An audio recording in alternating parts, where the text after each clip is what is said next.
This video is going to be a film study look / commentary based on Tylan Wallace's roster situation and a projection or question on how much impact he could have in 2024. He's made big plays before for the Ravens in the regular season. Obviously, the game-winning punt return against the Rams in Week 14 or Week 15.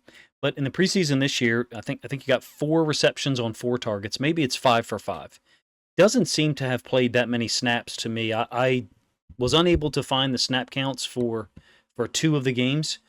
Based on my memory and the charting that I've done, it doesn't seem like he's been on the field a ton compared to some of the other receivers. I think the wide receiver room is quite deep as far as guys who can contribute and be out on the field and not be too much of a detriment. Kirkwood, Wade, Wallace, even Miller, I think would fall in that category. Potentially Russell Gage is a guy who's really done nothing in the preseason, but certainly comes in, I think, 14 career touchdowns, 244 or 245 catches or so over the course of the last 4 years, when he's been healthy, that is. In any case, I think Tylan Wallace is in an interesting situation. People like to say wide receiver 4, wide receiver 3. I do think that he should be able to get on the field this year, even if Bateman, Flowers, and Aguilar are healthy every single game. It's a young guy entering his 4th year. I'd like to see what he has from a Ravens standpoint, give him an opportunity to perform. At least in the preseason, he's done so. And he's made big plays for us before. I feel like anybody who can make important plays in big moments like this, and then when they show or display high-level efficiency against the caliber of play and we're going against in the preseason, I'd like to see how high that level of efficiency extends. It sounds like in training camp, he's been able to win sometimes against our starters. I know I've seen 2 clips of him catching touchdown passes or catching long passes from various quarterbacks have shown up on Twitter or X, and we've read reports about him as well. In the preseason, you're talking about a guy who has 2 big plays, one for 48 yards this past Saturday against the Packers on this dig route. Now he's wide open. The Packers, interestingly, played cover 3 on like 3 consecutive plays. Different versions of cover 3, but nonetheless what I would call cover 3. Safety dropping down here to the hash, inside linebacker dropping to the other hash, 2 guys pushing to the flats. And so when we get this seam vertical by the number 2 receiver, then that's just going to clear out both the corner and the safety. And then Wallace just fits underneath, basically over top of the linebacker level, underneath of the safety level. Granted, not going against starting caliber players. Still some good guys, some good talent on the field. Kalen King is out there, who ended up being a 7th-round pick out of Penn State the year before, was projected to be quite higher. Tylan Wallace reaches out with one hand and has the balance and stability to hold on to the football and convert a 48-yard touchdown. I've said it in my game reaction video. I think with this group of guys on the field, from a personnel standpoint, Josh Johnson, Wallace, Gage, if he's healthy, Wade, Kirkwood, and those other guys, that we should have been throwing the football a lot with this group. It seemed like in the preseason, throughout the 3 games, there was always 1 possession, maybe 2, when Josh Johnson was on the field, when we just went right down the field throwing the ball, not necessarily deep, 30, 40 yards deep, but deep down the sideline. Particularly, Josh Johnson seemed, when we gave him time, to be able to find the open guy consistently. And Tylan Wallace, to me, looked like a step above a lot of the guys he was going against, at least here in the preseason. The week before against the Falcons, again, this will be from Josh Johnson. This is a 3rd and 9. He's up to the top side of the screen. And you've got another in-breaking route, very similar to the one that he just scored a touchdown on against the Packers. But this one, the throw from Johnson is kind of underneath of the safety. Ball is not really on the hash, but it's close enough to be considered on the hash. And I would say you have the nickel defender over here as well, so we'll count this down to the field. So boundary side X. I guess the problem for him is if Aguilar goes down, then you're looking at someone to play in the slot, someone to be your 11 personnel 3rd receiver to move around a lot. And that's not what he's done generally in the preseason, at least this year. He's generally been an X receiver on the line of scrimmage, oftentimes away from the strength call. It's a great catch by him, very smooth. Johnson clearly trusts him. How much do you trust him? I mean, do you think that he could get open, first of all? Or do you think that he's going to get locked up by various guys? There's some matchups again in this Eagles game against Keely Ringo that I think are kind of revealing. One of which he wins on a back shoulder fade, another of which he's not open, but he kind of runs into the nickel defender for the Eagles. Little stop route up to the top side of the screen. Josh Johnson getting rid of it quickly. Ends up being a 7 or an 8 yard gain. These are the 2 reps I'm talking about. It'll be down here on the bottom side of the screen. 19-yard completion. This is the back shoulder fade against Ringo, a talented, big, strong athlete out of Georgia. Great reputation. Fell in the draft to the Eagles along with Eli Ricks from Alabama. Josh Johnson initially looked to this side, and then he had the confidence to come back here. You can see there's no real separation horizontally or vertically. Nonetheless, Josh Johnson's throwing the football and completing. It's a great catch back here. There was actually 2 back shoulder catches in that game, one of which was ruled incomplete to Sean Ryans. Same play, end zone angle. You can see what I was talking about. Josh Johnson looking here initially. Doesn't like what he sees. Comes back to the backside X. I'll be honest with you, I'd like to see more of that from Lamar. Now, granted, this could have been just a look-off, but you're talking about a man situation here. So it's not like there was a zone where you're going to push or move safeties away. It's not easy to do this. Look to the front side and then come all the way back to the backside receiver. You can see how wonderful a catch that was by Tylan Wallace. This is one that I want to talk about a little bit. Ends up being complete to Kirkwood. When I said in the game reaction video to the Packers game that we seem to be almost maybe operating off of a script, I mean it. I'm now beginning to wonder if maybe those 1 or 2 possessions per half, when we throw the football a lot in the preseason and Josh Johnson would kind of rip downfield on teams, if those were Monken calling the game. And if the other possessions were scripted, okay, we want to see counter to the right. We want to see inside zone to the left. We want to see how these guys are doing on the offensive line. It certainly seems like there was look-fors or boxes that the coaches wanted to check. So on this play, we don't get to Tylan Wallace. You've got an in-breaking route by Kirkwood. Ends up being a nice catch for a 19-yard gain.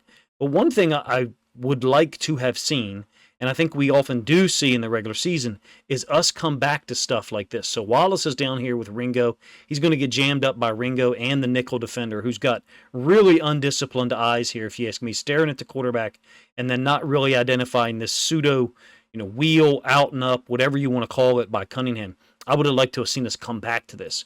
Almost an intentional pick or screen or rub. This is a lot of the stuff that the Chiefs do by design. And I don't mean to denigrate the guys that succeed for the Chiefs at receiver now or who have succeeded in the past, but some of it is created by the scheme. And I think the advancement for us would be getting to the point where we're doing stuff like this and coming back to it because we saw that it was open and available earlier on. Maybe we get a different coverage, and maybe Tylan Wallace sits it down and makes it look like a snag wheel. But my point is, I'm now wondering, after more reflection from the reaction video last night or Saturday night and from people's comments, if those 1 or 2 possessions per half in the first half wasn't Monken calling the game versus a script that we were operating off of for most of it. I want to talk about this one as far as Anthony Miller. He's at the top side of the screen. Now, he is lined up. There's a little bit of a veteran savvy here, if you ask me, just a differential in the alignment. Also want to compare this to the touchdown catch that Wallace has later on. I think Wallace must be ruled on the line of scrimmage. You can see where the ball is. So there's somewhat of a differential between, the ball being here, I guess. Maybe that line's not perfect. And Tylan Wallace's front foot. But look at the difference in Miller's front foot and Wallace's. I don't think it's necessarily a huge deal until you get to the point where they're breaking down to take this route. Look at the difference now with his front foot. And Wallace is getting ready to put his front foot down. You're talking about a yard, maybe a yard and a half differential in terms of speed and get off. Is it all attributed to the depth of their alignment?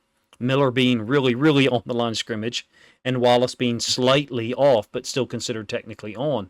I do think there's something to be said for it. The ball is already out from a Josh Johnson perspective. This is another one that looks like a cover 3 umbrella and 4 underneath droppers with a 4-man rush.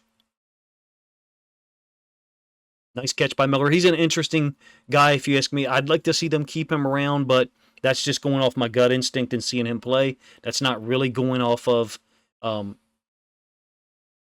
lot of data through the preseason games, because I think he only has 4 catches, maybe 5, and it's only for like 24 yards. He looks solid, impressive to me, seems healthy, more healthy than Russell Gage, I guess. So going back to the touchdown catch, talking about the third down call, that was just a 3rd and 9, and all of the routes that the receivers ran were these. Now this is that was a 3rd and 11, excuse me, that previous play. We converted on the very next play, a 4th and 2 to Charlie Kolar.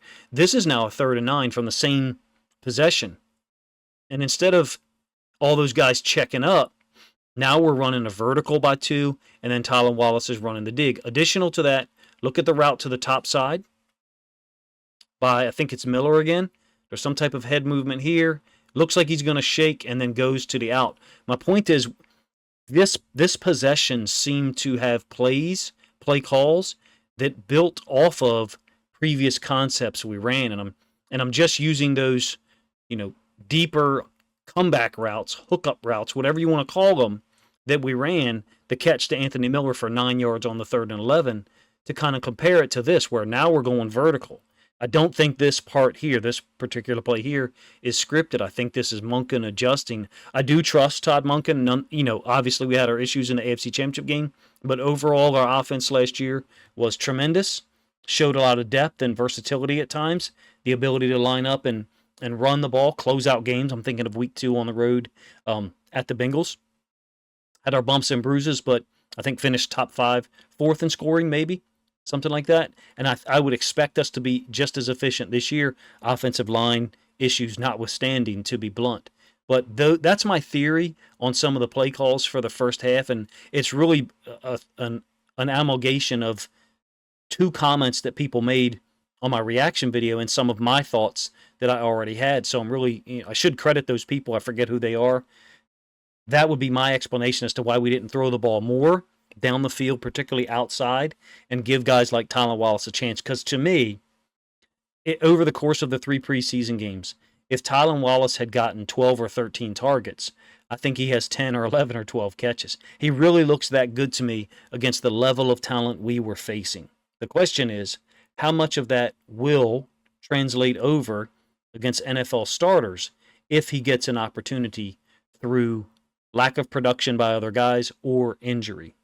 I would like to see him get an opportunity, but not at the expense of one of our top 2 guys, Bateman or Zay Flowers, being injured, of course. You guys let me know what you think of Tylan Wallace's play in the preseason. He only had 1 catch in 2023. He had the big, 1 reception, that is. He had the big punt return against the Rams to win the game. I think he had a nice punt return 2 weeks later against the 49ers and a 36-yard kick return, maybe something like that, 34. In any case, I think he's a talented dude. I'd like to see what we have with him. He's in his 4th year, mid-round draft pick, excuse me. So not someone that we get the option to do a 5th-round extension with. If we're going to keep him around, I'd kind of like to find out what he can do in a regular season game. Does that mean I think he should get 50 snaps a game? No. I think he should get 20. Somewhere in that range, give or take a range from there. Call it +7 off of 20. Sometimes 13, sometimes 27, maybe even upwards of 30 if we're getting him open and we're getting some production out of him. You guys let me know what you think of the video and Tylan Wallace's play in the preseason in the comment section. If you think other Ravens fans would enjoy this film study look, albeit with significant commentary and projection, then please consider grabbing a link to this video, sharing it out on social media to help this content get more reach.